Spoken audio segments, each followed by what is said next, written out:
right, so in this video, we are going to go about the process of creating just a few more details. I want to put some decals on here, some text decals. I want to put some paint on here and then do some edge damage type stuff. Okay, so the first thing that I want to do is let's take care of those decals because those are always fun to put on. And it really starts to make it feel real when you putting text on this stuff. So to do that, what I'm going to do is create a new layer, just an empty layer that I can paint into. Okay, and then I'm going to go into my alphas. And what I want to do is find an alpha here. So the first one that I want to find is this danger. Let's get this one. All right. And I'm going to make the brush a little bigger by holding down Control and right-clicking and dragging. Okay. There we go. All right, so I also want to go into my material properties for this particular layer over here, and I'm going to turn off metal and normal and keep height. So for height, I'm just going to add a little bit of height so it feels like, the sticker is actually sitting on the surface, but just a little bit. I'm going to make it a little more dull, and then the color, I'm going to bring it down to almost black, not full black. All right, so then I'm going to increase that and then just stamp it on the side like so.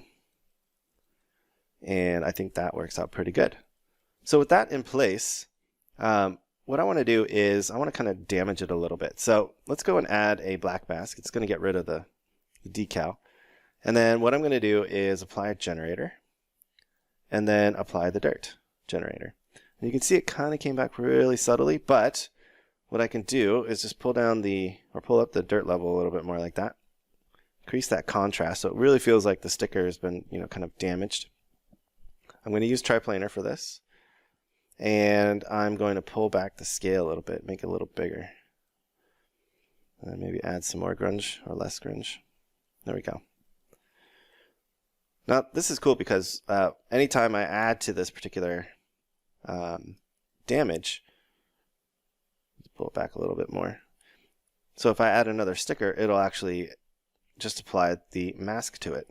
Right? So I can go back to the layer, the color layer here. Pick a new alpha down here. So let's do authorized personnel only. And we'll put this one on the other side, like right in the middle there. Like so. So you can see that the damage is now updating. So let's do some more. So I'm going to put in this toxic sign, I think. Let's do that. Let's put this guy on top and make it a little smaller here. And I don't want it to be perfectly aligned, right? It wouldn't feel so realistic. Let's put this one down here on the bottom here. Cool. And we'll do another one maybe on this side. Awesome. So now we're starting to get something that feels a little bit more like it, was created by humans. All right, so that is the decal. So the next step is adding some edge wear to this. So what I want to do is go and put another fill layer atop the wood rough layer here, okay? And what I want to do with this is add another black mask to it and then apply a generator to it. So I really kind of build everything up this way. I start with my base materials and then I start to damage it, globally. I start, large damage type things, then I work my way down to the smaller stuff. So let's go and add the MG metal edge wear, and you can see that this is going to really help us highlight the edges of our model. And I do want to increase that contrast a little bit more. There we go. That feels way better. So now that feels, like it's been damaged and stuff like that. So let's change the color. All right, so I am going to turn off all the other features and just focus on the color here. And what I want to do is click and drag and select one of these brighter portions of the wood here. And then I'm going to add a little bit more to it. Like so.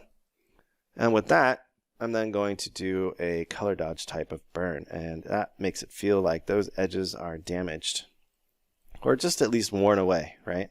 So it just really helps it feel like the wood has been, used a lot.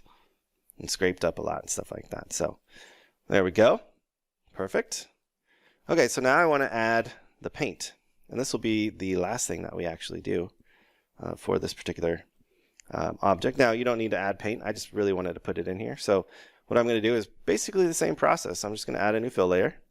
I'm going to keep my roughness on for this one because the paint's going to have a little bit of roughness to it. So it's a little bit more shiny than the wood, but not so much so that it feels, you know, like a metal or something.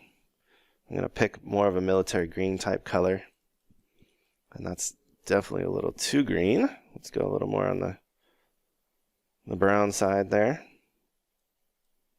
Maybe a little more desaturated. There we go. Perfect. Okay, so let's go and add a black mask.